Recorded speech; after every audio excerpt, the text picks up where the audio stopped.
안녕하세요. 반갑습니다. 저는 유튜브에서 필름 메이킹 관련 채널을 운영하고 있는 푸 작가라고 합니다.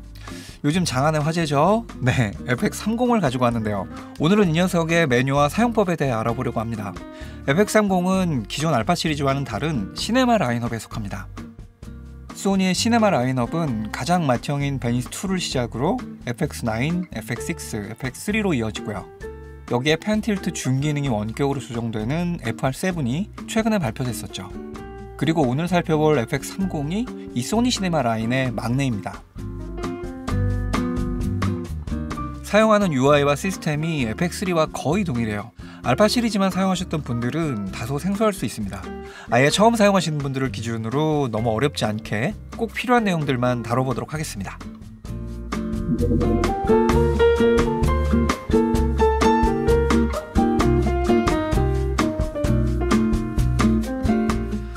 FX30은 총 6개의 커스텀 버튼이 있는데요. 상단에 3개, 후면에 2개, 앞에 하나가 있습니다. 이 버튼들은 내 취향에 따라 커스터마이징이 가능한데요.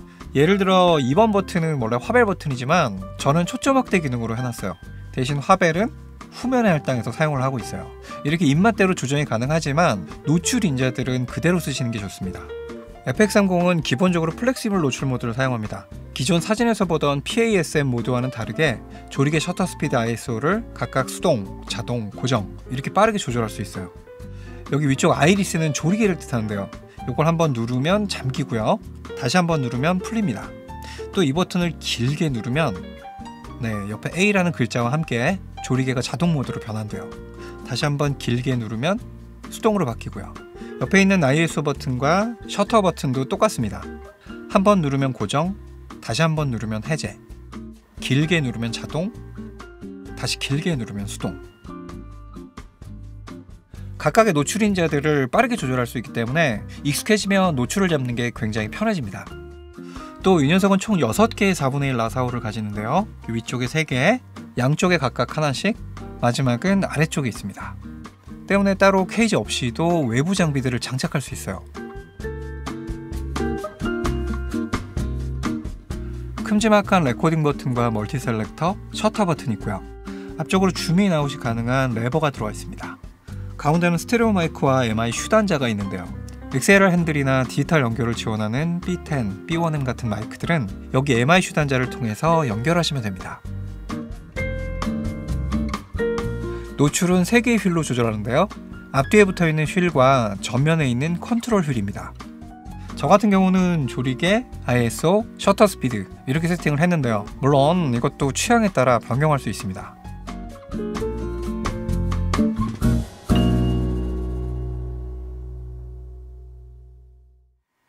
또 어디서든 레코딩 상황을 체크할 수 있도록 3개의 탈리 램프가 달려있고요.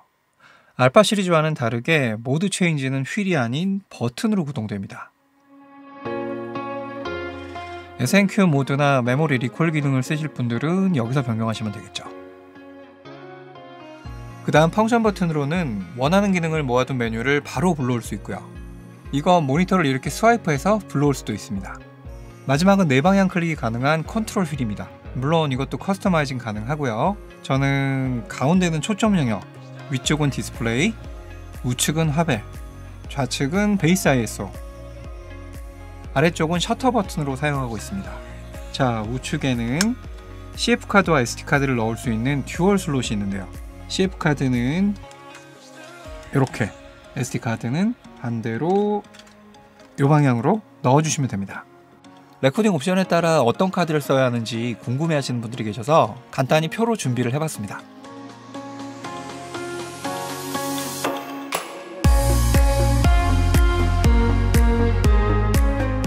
자, 반대쪽은 입출력단입니다. 먼저 내부열을 방출하는 쿨링팬이 달려있고요. 16비트 러 데이터를 뽑아주는 풀사이즈 HDMI 단자와 마이크 이어폰 단자, 아래는 USB 단자입니다. 위쪽에 있는 C타입은 충전과 외부 기기 연결이 모두 가능하고요. 아래쪽 A타입은 외부 기기 연결만 가능합니다.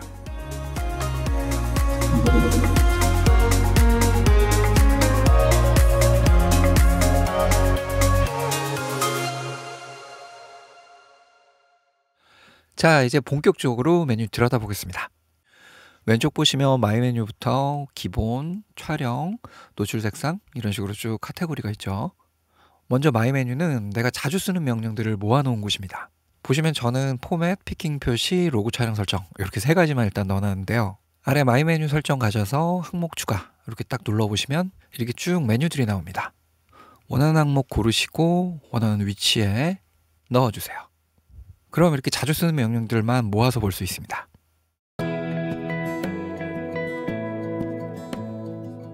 자, 그 다음은 기본 메뉴 일리입니다. 보시면 촬영에 필요한 중요 메뉴들이 이렇게 패널 형태로 나와 있죠.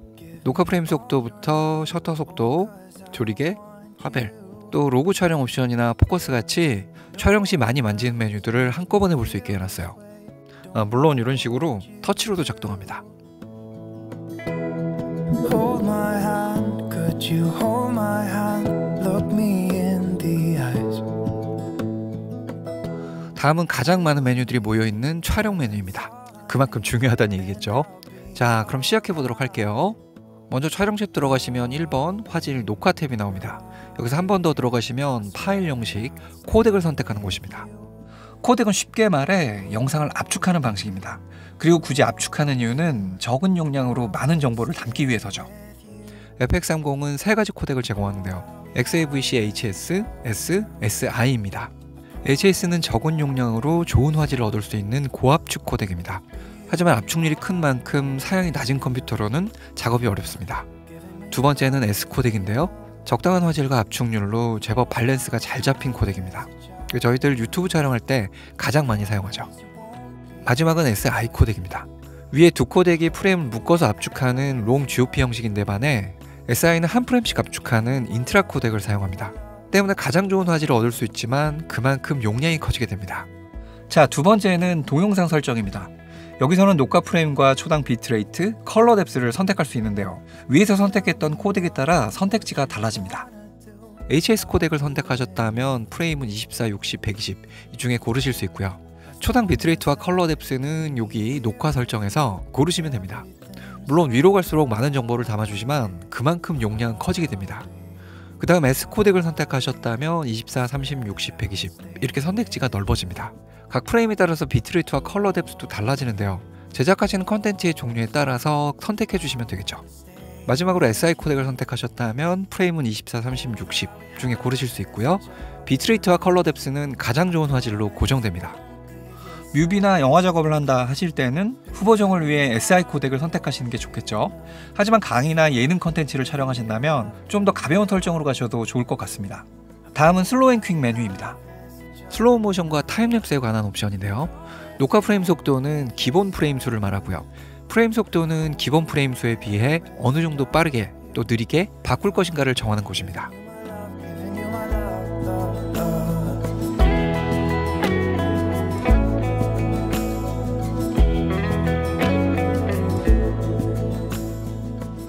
마지막 녹화 설정은 위와 마찬가지로 초당 비트레이트와 컬러 뎁스를 선택할 수 있는 곳입니다. 그리고 이 슬로우 앤 퀵 모드를 쓰실 때는 오디오가 담기지 않는다는 점 꼭 기억해 두세요. 자, 그 다음 로그 촬영 설정입니다. 들어가 보시면 플렉서블 ISO, 신 AI 퀵, 신 AI 이렇게 세 가지 옵션이 있습니다.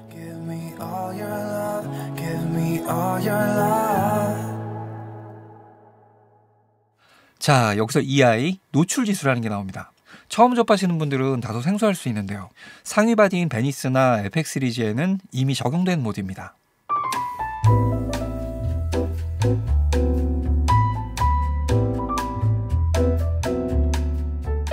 저희 알파 시리즈 같은 경우는 S로그를 쓰더라도 ISO를 내 마음대로 변경할 수가 있죠. 800에서 시작해서 1600, 3200, 5000 뭐 이런 식으로 변경이 가능하죠. 또 그 값이 그대로 녹화되고요.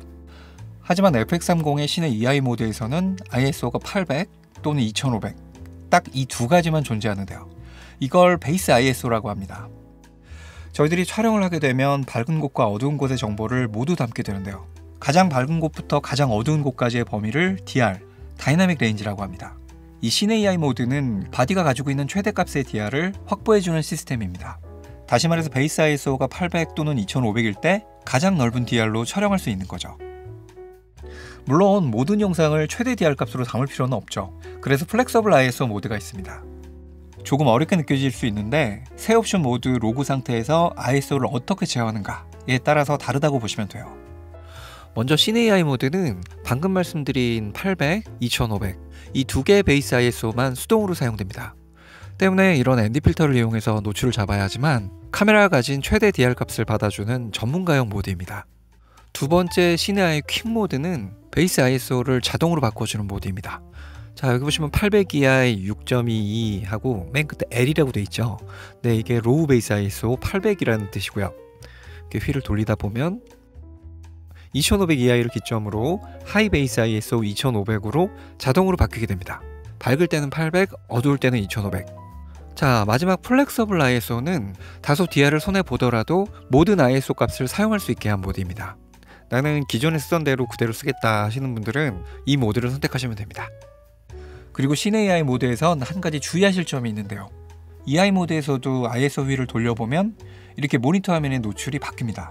하지만 이 값은 모니터에만 적용된 노출 지수입니다. 실제 녹화분에는 적용이 안 돼요. 여기서 노출을 다시 잡겠다고 조리개나 ND를 건드리면 노출이 망가지겠죠. 때문에 EI 모드에서의 노출은 베이스 ISO로 세팅하시기 바랍니다. 자, 그리고 다음은 프록시 설정입니다.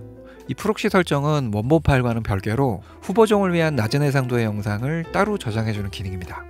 프록시 녹화 켜시고 아래 프록시 파일 형식 들어가시면 여기서도 코덱을 고를 수 있어요. 내가 M1 칩이 들어간 최신형 웹북을 쓴다 하실 때는 HS를 선택하셔도 되고요. 그렇지 않다 하시면 그냥 S를 선택하시는 게 좋겠죠. HS는 녹화 설정에서 이렇게 비트레이트도 선택하실 수 있고요. S코덱은 저화질로 고정됩니다. 다음은 렌즈 보정입니다. 특별한 룩을 위해서 왜곡이나 비네팅을 일부러 주실 때는 이 메뉴들을 꺼두시면 되고요. 일반적인 촬영에선 그냥 자동으로 두시면 됩니다. 그리고 맨 아래 브리딩 보정이 있죠. 이건 FX3에는 없고 M4에 들어있던 기능인 것 같은데 FX30에 들어갔네요. 초점 이동 시 발생하는 브리딩 현상을 어느 정도 억제해주는 기능입니다.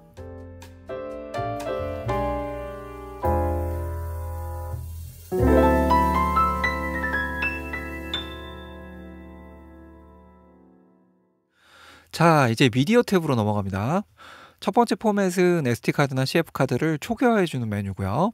녹화 미디어 설정은 녹화 슬롯 설정과 자동 전환, 사진의 화질을 선택하는 메뉴입니다. 눌러보시면 사진과 영상 각각 슬롯을 설정할 수 있고 또 1, 2번 슬롯의 동시 녹화도 가능합니다. 그리고 아래 녹화 미디어 자동 전환을 키시면 1번 슬롯이 다 찼을 경우에 자동으로 2번 슬롯으로 기록됩니다. 다음은 이미지 DB 복원입니다. 이 메뉴는 저장된 파일에 문제가 생겼을 때 복원을 시도하는 기능입니다. 물론 모든 문제를 커버할 수는 없겠지만 일단 파일에 문제가 생겼을 때 첫 번째로 시도해 볼 만한 기능입니다. 복원을 시도하시려면 배터리가 꼭 충분한지 확인하시고 실행해 주세요. 마지막은 미디어 잔량 표시입니다. 들어가셔서 원하는 슬롯을 선택하시면 현재 세팅으로 몇 장의 사진을 찍을 수 있는지 또 몇 분의 녹화가 가능한지 잔여 촬영 시간을 표시해 줍니다. 자, 이제 파일 탭으로 넘어가죠. 일련 번호 기록은 촬영 중에 장치의 일련 번호를 쓸지 선택하는 곳이고요. 파일 설정은 연번으로 계속 기록을 할지 아니면 포맷할 때마다 번호를 초기화시켜 줄지 정하는 곳입니다.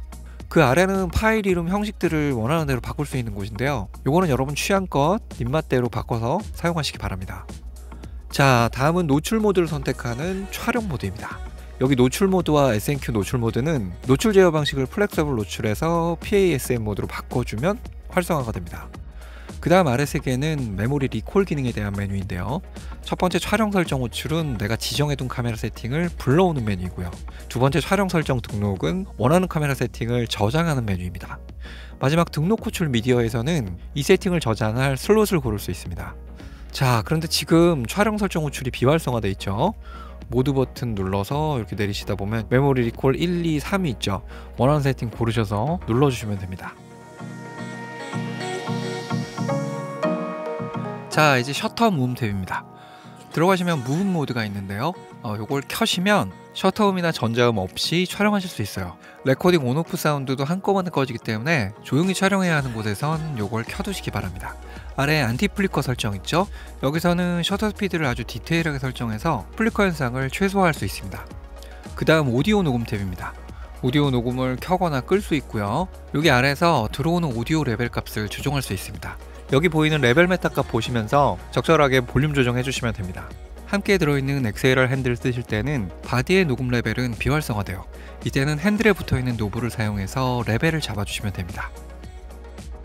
다음 오디오 출력 타이밍은 HDMI를 통해서 모니터링할 때 생기는 영상과 사운드의 편차를 조정하는 항목입니다. 이걸 라이브로 주시면 조정 없이 실시간으로 출력되고요. 립싱크는 영상과 소리를 맞춰서 내보내줍니다. 바디에서 소리를 바로 모니터링 하실 때는 그냥 라이브로 두셔도 됩니다. 야외에서 바람이 많이 불 때는 이 바람 소리 감소를 켜두시면 되고요. 마지막은 MI-슈 오디오 메뉴입니다. XLR 핸들이나 이 B10 같은 마이크들은 여기 MI-슈 단자를 통해서 디지털로 연결할 수 있는데요. 핸들의 경우는 여기 보시는 것처럼 24비트 48kHz로 총 4채널까지 지원됩니다. 다음 탭은 타임코드와 유저비트에 관한 메뉴인데요. 타임코드는 여러 대의 카메라와 오디오 장비를 사용할 때 영상과 소리의 싱크를 맞춰주는 일종의 신호입니다. 보통 대규모 세트장에서는 타임코드 제너레이터를 마스터로 두고 여러 대의 카메라와 오디오를 한꺼번에 제어합니다. 이게 일반 유저분들께는 거의 필요 없는 기능이기 때문에 여기서는 이 정도로 넘어가도록 하겠습니다.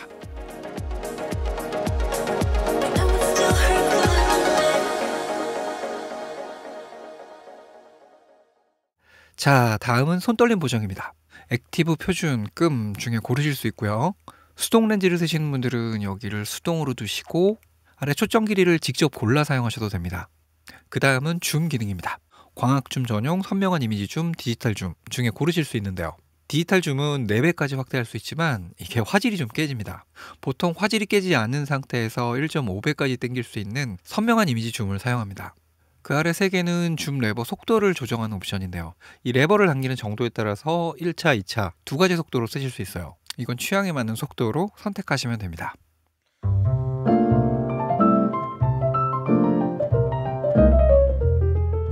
자, 이제 촬영 화면과 마커에 대한 메뉴입니다. 먼저 격자선 표시는 LCD에 3분할선을 표시해주는 기능입니다. 물론 이것도 3분할 격자, 사각 격자, 대각 사각 격자 중에 고를 수 있습니다. 그리고 녹화 중 강조 표시가 있죠. 이거 아주 유용한 기능인데요. 녹화 중에 이렇게 LCD 가장자리가 빨갛게 표시됩니다. 녹화 버튼을 누르지 않는 실수를 확실히 줄일 수 있겠죠. 그 다음 마커 표시입니다. 센터 마커는 중앙에 십자선을 표시해주고요. 화면비 마커는 여러가지 비율로 화면비를 표시해줍니다. 요거 시네마스코프 비율로 쓰겠다 하시면 2.35:1 요걸 고르시면 됩니다. 아래 안정 영역 80%와 90%도 표시할 수 있고요. 마지막 가이드 프레임은 하얀색으로 3분할 선을 표시해줍니다. 이 격자선과 마커는 둘 중에 하나만 사용할 수 있는데요. 마커를 켜게 되면 격자선은 자동으로 꺼지게 됩니다. 또 외장 모니터를 연결하면 마커는 유지가 되는데 격자선은 꺼지게 돼요. 때문에 외장 모니터를 자주 사용하신다면 격자선보다는 마커를 쓰시는 걸 추천드립니다.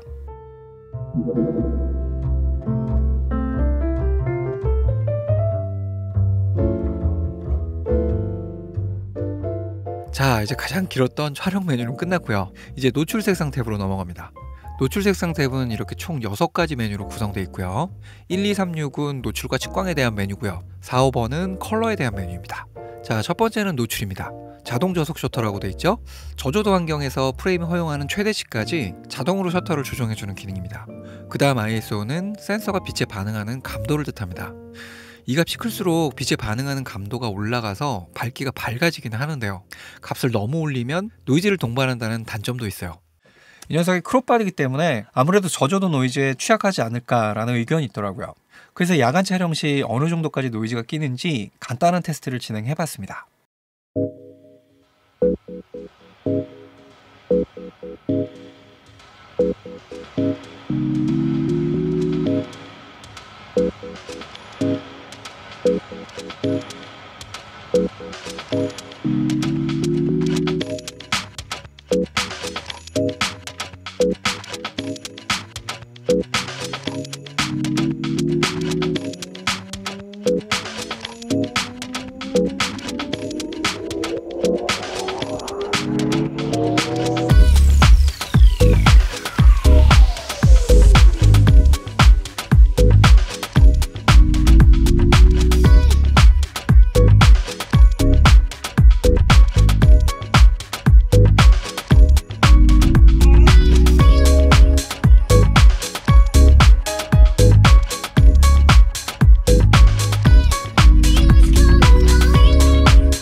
여러분 보시기엔 어떠신가요? 물론 저조도 괴물인 FX3나 α7S3와 비교하기는 힘들죠. 하지만 이 정도면 일반적인 야간 촬영에는 문제없이 사용할 수 있는 수준으로 보였습니다.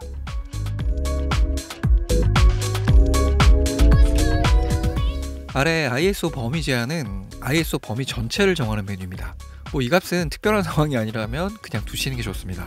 자, 다음은 베이스 ISO입니다. 앞서 말씀드린 것처럼 CineAI 모드에서 적용되고요. 저감도인 800 또는 고감도인 2500 이 중에서 고르실 수 있습니다. 그 다음 베이스 ISO 전환 EI는 CineAI 퀵 모드에서 적용되는 메뉴인데요. 베이스 ISO가 변경되는 기준점을 고르는 곳입니다.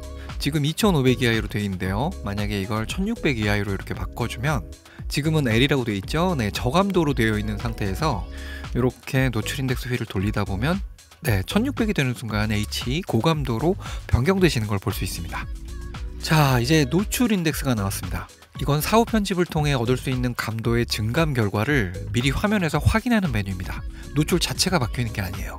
이게 헷갈리시면 안 되는 게 실제 결과물에는 반영이 되지 않고 모니터 화면에만 적용되는 메뉴예요.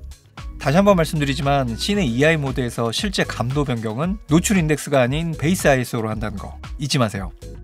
그 다음 자동 수동 전환은 노출 인자인 셔터 조리개 ISO를 자동과 수동으로 바꿔주는 메뉴입니다. 이 기능은 앞서 말씀드린 것처럼 플렉서블 노출 모드에서만 적용됩니다. 다음은 노출 보정 탭입니다. 이 메뉴는 노출 인자 중에 하나가 자동일 때 작동합니다. 자, ISO 버튼을 꾹 눌러서 이렇게 자동으로 바꿔주겠습니다. 이렇게 활성화가 되어 있죠. 이 값을 기준으로 카메라가 자동으로 밝기를 보정합니다. 영상은 -2에서 +2까지, 사진일 경우에는 -5부터 +5까지 범위 선택이 가능합니다. 노출 간격은 2분의 1 스탑과 3분의 1 스탑 중에 고르실 수 있고요. 마지막 노출 기준 조정은 노출 기준 값 자체를 바꿀 수 있는 기능입니다. 이걸 쓸 일은 거의 없겠지만 요거는 각 측광 방식에 따라서 좀 더 세밀하게 노출 기준점을 변경할 수 있습니다.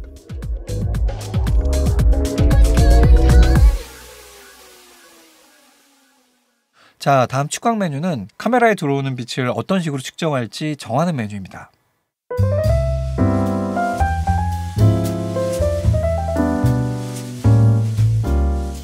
멀티, 중앙, 스팟, 전체 화면 평균, 하이라이트 이렇게 5가지 모드가 있습니다. 먼저 멀티 측광은 화면의 영역을 여러 개로 분할한 뒤 각 영역의 광량을 따로 측정해서 측광하는 방식입니다. 일반적인 상황에서 가장 많이 사용됩니다. 두 번째 중앙 측광은 화면 중앙에 중점을 두고 측광하는 형식입니다. 중요한 피사체를 화면 중앙에 두고 촬영할 때는 이 측광도 많이 사용합니다. 다음은 스팟 측광인데요. 여기 보시면 화면 중앙에 이렇게 동그랗게 원이 생기죠. 이 스팟 서클 내에서만 측광을 하는 방식입니다. 이 원의 크기는 스탠다드와 라지 중에 고르실 수 있습니다. 그 다음 전체 화면 평균은 말 그대로 화면 전체를 측정해서 평균 값을 내는 측광입니다. 마지막 하이라이트 측광은 밝은 곳을 기준으로 측광이 진행됩니다. 화면에 너무 강한 빛이 들어올 때 하이라이트가 날아가지 않도록 노출 값을 낮춰줍니다. 역광일 때 쓰면 굉장히 유용하겠죠? 자, 다음 멀티 측광 얼굴 우선 기능은 사람의 얼굴을 기준으로 측광해주는 방식입니다. 그 다음 스팟 측광 위치는 여기 보시면 중앙, 초점 포인트 연동 이렇게 2가지가 있는데요. 아까 보셨던 스팟 서클 위치를 중앙에 고정할지 초점 포인트와 연동할지를 선택하는 메뉴입니다.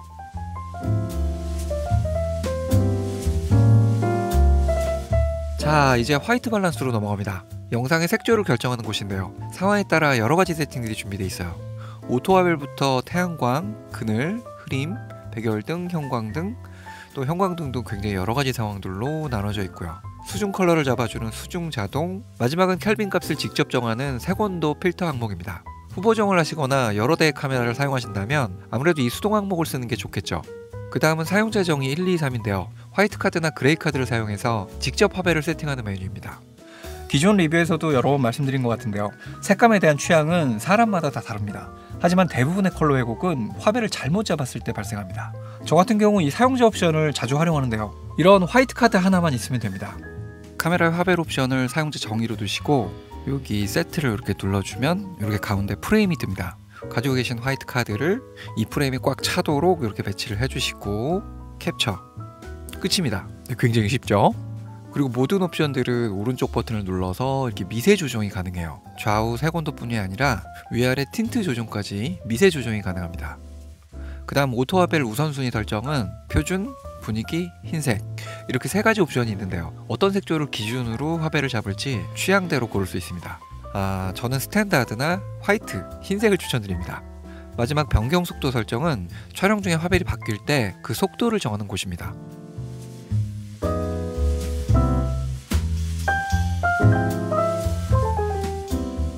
자, 색상 색조 탭으로 넘어갑니다. 첫 번째는 다이나믹 렌즈 최적화 기능인데요. 화면에 맞도록 밝기와 개조를 조절하는 기능입니다. 자동과 수동으로 나뉘고요. 수동일 때는 총 5단계로 선택이 가능합니다. 또 로그나 픽처 프로파일을 쓰실 때는 이 기능은 작동하지 않습니다. 다음은 크리에이티브 룩입니다. 일종의 컬러 필터라고 생각하시면 되는데요. 종류별로 굉장히 다양한 룩들이 있습니다. 스탠다드부터 세피아까지 총 10개의 룩이 있고요. 각 룩들은 세부 옵션으로 미세 조정이 가능합니다.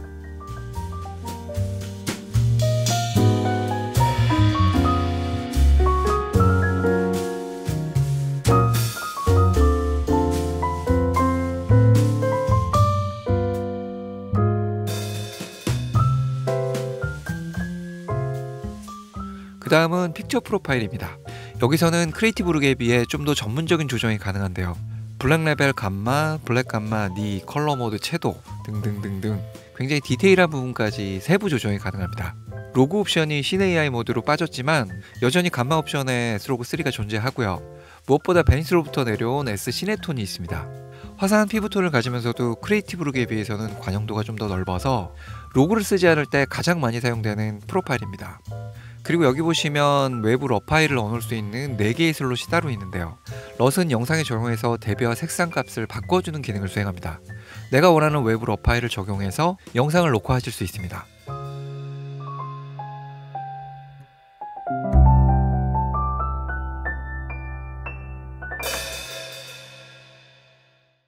자, 그 다음은 럿 선택 옵션입니다. S로그는 원본 상태를 그대로 보는 거고요. 기본 럿은 S709와 709 800%가 있습니다. S709는 대비값을 낮춰 보정폭을 남겨둔 영화용 럿이고요. 709 800%는 대비가 높은 방송용 컬러 럿입니다. 이 럿들은 소니 웹사이트를 통해 무료로 다운로드 받으실 수 있고요. 나중에 후반 작업에서도 사용할 수 있습니다. 자, 마지막은 사용자 럿 관리입니다. 소니에서 제공하는 기본 럿 이외에 내가 따로 구입하거나 직접 제작한 럿을 넣어두고 사용할 수 있습니다. 원하는 럿을 아래 경로대로 이 메모리에 담아주시고요. 가져오기 누르셔서 이렇게 원하는 곳에 저장해 주시면 됩니다. 마지막 탭은 제브라 패턴 표시입니다. 이 기능은 노출 오버가 생기지 않도록 오버된 부분에 빗금 무늬를 표시해주는 기능이에요. 여기 보이는 숫자들은 IRE를 의미하고요. 70부터 100 플러스까지 빗금이 나타나는 레벨을 선택할 수 있어요. 또 제브라는 노출 오버 이외에 적절한 피부톤을 찾을 때도 유용합니다. 여기 C1, C2 메뉴에는 하한 이외에 표준 범위 옵션이 있는데요. 이걸 65% 플러스 마이너스 5 이렇게 맞춰주시면 60에서 70 사이에 빗금이 생기게 됩니다. 여기에 피부 노출을 맞춰주시면 됩니다.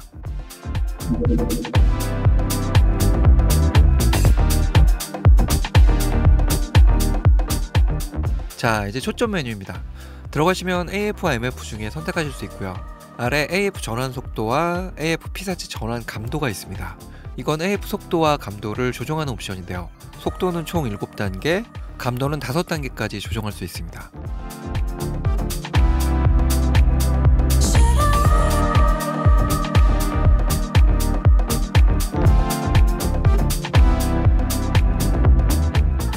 속도와 감도에 따라 느낌이 많이 다르죠? 원하시는 연출에 따라서 속도와 감도를 조금씩 바꿔가며 쓰시는 게 좋겠죠. 그 다음은 AF 지원 옵션입니다. 이걸 켜두시면 AF 중에도 초점 링을 조작할 수 있어요. 다음 초점 영역입니다. 와이드, 존, 중앙, 스팟, 확장 스팟 이렇게 5가지 영역이 있는데요. 먼저 와이드는 화면 전체를 범위로 초점을 잡게 됩니다. 일반적인 상황에서 가장 많이 쓰이고요. 특히 저는 셀피 모드 시에 많이 사용합니다. 두 번째 존 영역은 지금 보시는 것처럼 선택된 프레임 안의 피사체를 우선적으로 포커싱하게 됩니다. 중앙 고정은 화면 중앙에 있는 피사체에 포커스를 맞추게 되고요. 스팟 영역은 내가 선택한 일정 위치를 잡습니다. 이 스팟은 크기에 따라 스몰, 미디움, 라지 중에 고르실 수 있고요. 마지막 확장 스팟은 선택한 포인트에 초점을 못 잡을 경우 스팟 주변까지 포인트를 확장해서 초점을 잡습니다. 다음은 초점 영역 제한입니다. 이렇게 들어가 보시면 아까 봤던 영역들이 쭉 있죠. 이 중에서 내가 쓰지 않는 것들은 제외시킬 수가 있어요. 이런 식으로. 네, 이렇게 하면 내가 선택한 4개의 영역만 이렇게 표시가 됩니다.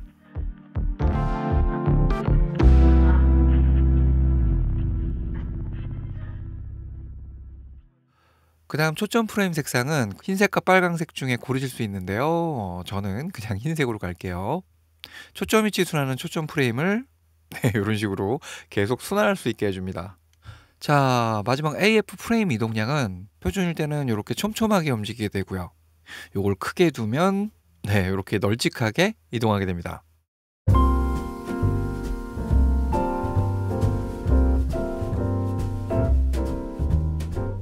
자, 다음은 얼굴 눈 AF입니다. 이 기능을 켜면 사람의 눈이나 얼굴을 인식해서 자동으로 포커싱을 잡아줍니다. 사람뿐만 아니라 동물이나 새도 인식할 수 있고요. 원하는 피사체만 골라서 인식시키는 것도 가능합니다. 새 촬영이나 반려견, 반려묘를 찍으시는 분들은 이 기능을 잘 활용해 보시기 바랍니다. 그 다음은 오른쪽 눈과 왼쪽 눈을 선택할 수 있는 메뉴고요. 얼굴 눈 표시 요거는 보시는 것처럼 화면상에서 얼굴이나 눈에 프레임을 표시해주는 기능입니다. 마지막 등록한 얼굴 우선 기능은 카메라에 등록된 얼굴을 우선적으로 포커싱하는 기능입니다. 이 기능을 사용하시려면 카메라에 얼굴을 등록하셔야 하는데요. 모두 눌러서 이렇게 사진 메뉴로 바꿔주시면 여기 얼굴 등록 메뉴가 새로 생기죠. 들어가셔서 새로 등록, 이 프레임에 맞춰서 얼굴을 등록해 주시면 됩니다. 자, 초점 어시스트로 넘어갑니다. 먼저 새로 들어온 초점 맵 기능인데요. 네, 이런 식으로 초점이 맞은 부위는 정상적으로 보이고 나머지는 컬러 그라데이션으로 처리해주는 기능입니다. 포커싱이 익숙지 않으신 분들은 이 기능을 활용해 보시는 것도 좋을 것 같습니다. 두 번째는 초점 확대 기능입니다. 수동 초점을 도와주는 기능인데요. 이렇게 눌러보시면 이런 식으로 원하는 부분을 확대해서 정확히 초점이 맞았는지 확인해 볼 수 있습니다. 아래에서 확대 시간을 선택할 수 있고요. 마지막 초기 초점 배율을 4배로 두면 아까 보신 것처럼 버튼을 누름과 동시에 이렇게 4배 확대된 화면을 바로 볼 수 있습니다. 자, 마지막 탭은 피킹 표시입니다. 포커스가 맞은 곳을 색깔로 보여주는 기능인데요. 피킹의 정도를 고, 중, 저 중에 고르실 수 있고요. 색상도 이렇게 4가지 중에 선택할 수 있습니다. 위에서 본 초점 맵 기능과 비슷하지만 좀 더 디테일한 조정이 가능합니다.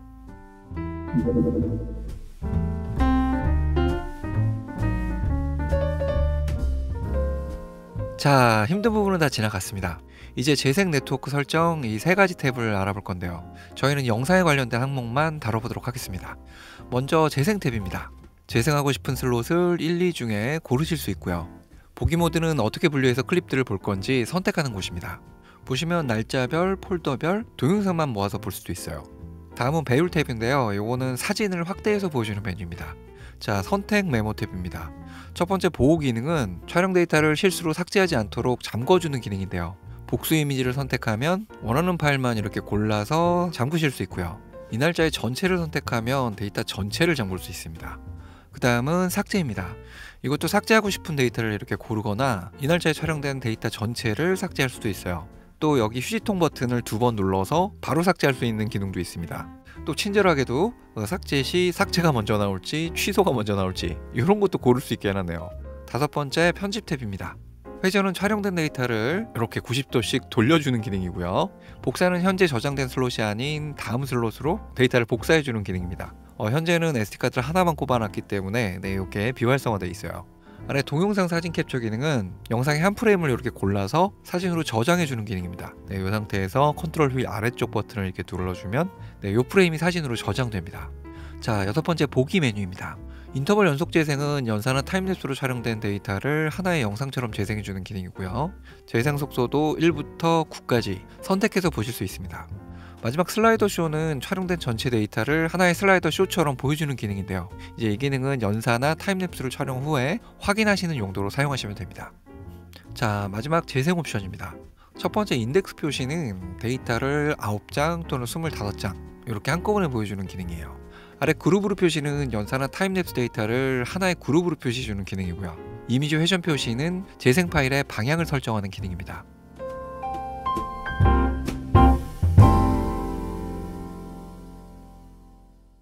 자, 다음은 네트워크입니다. 여기서는 중요한 2가지를 다룰 건데요. 첫 번째는 스마트폰으로 카메라를 제어하는 기능입니다. 이 기능을 쓰시려면 폰이나 아이패드에 이미지 엣지 모바일 앱을 설치하셔야 돼요. 설치하셨으면 들어가셔서 새 카메라 등록을 눌러주세요. 이제 카메라로 돌아오셔서 스마트폰 연결, 스마트폰 등록으로 들어갑니다. 네, 그리고 아이패드 보시면 FX30이 이렇게 떠있죠. 네, 페어링 버튼 눌러주시고요. 장치와 페어링을 허용하시겠습니까? 네, 확인. 아이패드에서도 페어링. 네, 이렇게 해서 페어링이 완료되었습니다. 이제 아이패드로 카메라를 조정할 수 있습니다.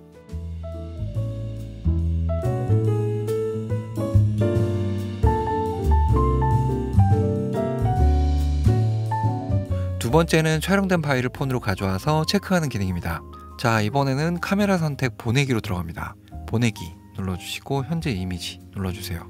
네, 그러면 아이패드에서 이렇게 이미지 가져오기를 시작합니다 라고 뜨죠. 네, OK 눌러주시면 네, 이렇게 아이패드에서 촬영되는 이미지를 바로 확인할 수 있습니다.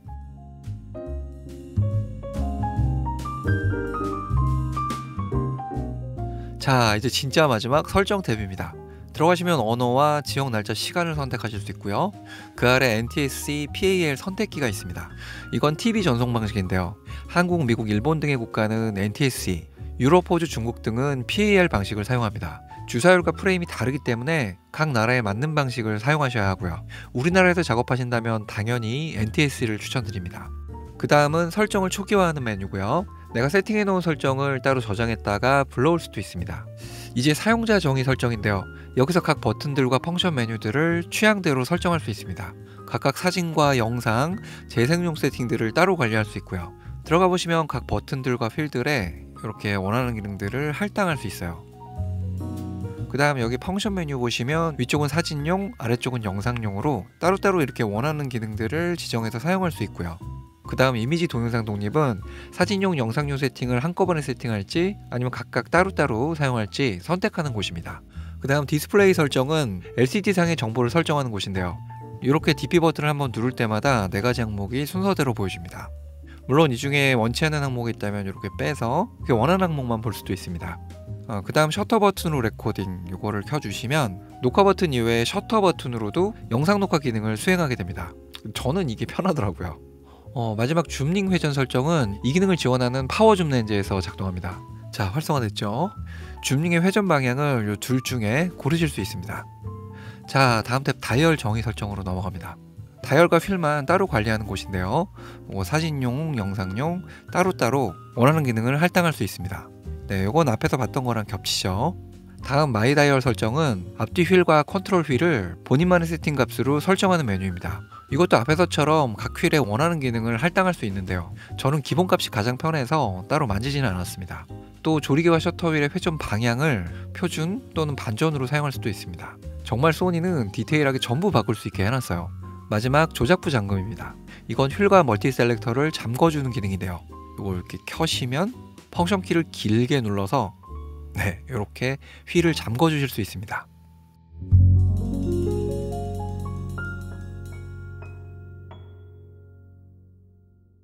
자, 다섯 번째는 터치 설정입니다. LCD 화면 터치를 켜거나 끌 수 있고요. 요건 화면을 스와이프해서 펑션 메뉴가 나오도록 하는 메뉴입니다. 촬영 시 터치 설정은 터치 초점과 터치 추적으로 나뉘는데요. 터치 초점은 내가 누른 곳의 초점이 고정되고요. 터치 추적은 선택한 피사체를 계속 따라다니게 됩니다. 다음은 모니터입니다.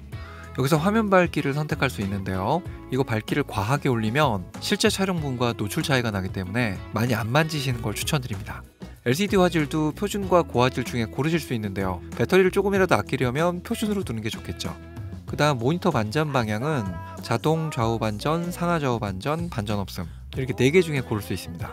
특히 버티컬 촬영이나 탑뷰 촬영 시에 유용한 기능입니다. 그 다음 디스플레이 설정 항목으로 넘어갑니다. 첫 번째 TCUB 표시 설정은 카운터 타임코드 유저 비트 중에 고르실 수 있는데요. 따로 싱크로 장비를 사용하지 않으신다면 카운터로 두시는 걸 추천드립니다. 그 다음은 감마 표시 지원입니다. 이건 로고나 HLG를 사용할 때 렉 709 형식으로 보여주는 기능입니다. 사실 모니터링 럿 기능이 추가됐기 때문에 로고 촬영 시에는 사용 빈도가 떨어지고요. HLG로 촬영하시는 분들은 이 기능을 활용해서 모니터링 하시면 되겠죠. 그 다음 럿 표시 기능은 화면상의 럿을 키거나 끌 수 있는 기능입니다. 자, 전원 설정으로 넘어갑니다. 여기서는 자동 전원 끔 온도만 보시면 되는데요. 긴 시간 촬영할 때 발열이 생기면 자동으로 카메라를 꺼주는 기능입니다. FX30은 전동 쿨링 팬이 달려있기 때문에 마음 편히 고로 두시고 사용하시면 됩니다. 다음은 사운드 설정입니다. 음량 설정은 영상을 재생할 때의 볼륨 값이고요. 아래 4채널 오디오 모니터는 오디오 모니터링 시 어느 채널을 들을지 선택하는 곳입니다. FX30은 XLR 핸들을 사용해서 4채널까지 오디오를 녹음할 수 있기 때문에 다양한 형태로 오디오 모니터링을 제공합니다. 마지막 오디오 신호는 카메라 셔터음과 레코딩 시 나오는 이 소리를 켜거나 끌 수 있는 기능입니다. 자, 10번째 USB 메뉴로 넘어갑니다. 카메라를 컴퓨터나 짐벌 등이 연결할 때 어떤 모드로 연결할지 선택하는 메뉴입니다. 보통 펌업 시에는 대용량 저장 장치를 선택하고요. 아이패드와 유선으로 연결할 때는 MTP, 또 컴퓨터와 연결해서 스트리밍을 하실 때는 지금처럼 USB 스트리밍을 선택하시면 됩니다. USB 런 설정은 USB 기능을 제한해서 호환성을 올려주는 기능인데요. 특별한 상황이 아니라면 요거는 멀티로 두시는 걸 추천드립니다.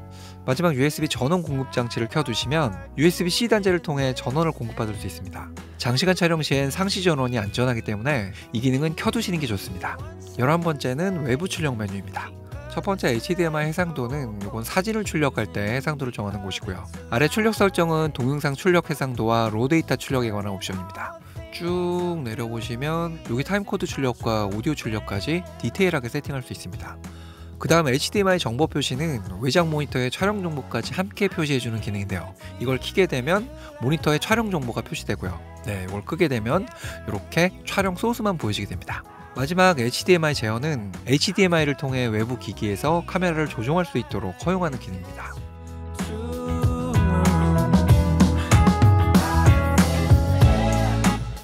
자, 마지막 12번째 기타 설정입니다. 여기도 필요한 항목 위주로 정리해 볼게요. 첫 번째 비디오 조명 모드는 싱크가 가능한 조명과 연결할 경우 전원과 녹화를 연동시키는 기능입니다. 녹화 램프는 탈리 램프를 켜거나 끌 수 있는 기능이고요. 팬 제어 기능은 액티브 팬을 조절하는 메뉴입니다. 요거 자동으로 두셔도 되지만 긴 촬영이 아니라면 최소로 두시는 게 좋습니다. 조금이라도 배터리를 아끼기 위해서요.